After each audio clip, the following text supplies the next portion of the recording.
indigenous to this area, or are you also bringing in other trees, other So species?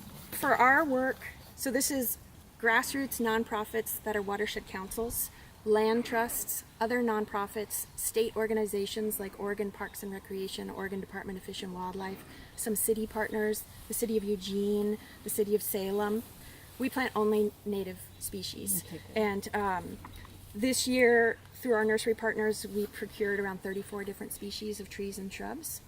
And the project managers like JP will go to each site, and we have one lucky thing about Oregon is we have amazing mapping systems in place. So we can look at old soils maps where we can say, historically, this was a cottonwood forest.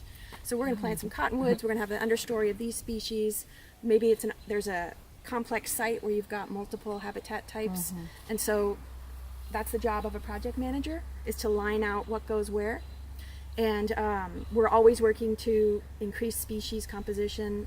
It goes back many years, a partnership with nurseries, so they can collect the seed, grow the seed, and know that they've got a customer So you have to the buy the propagation, plants. yeah.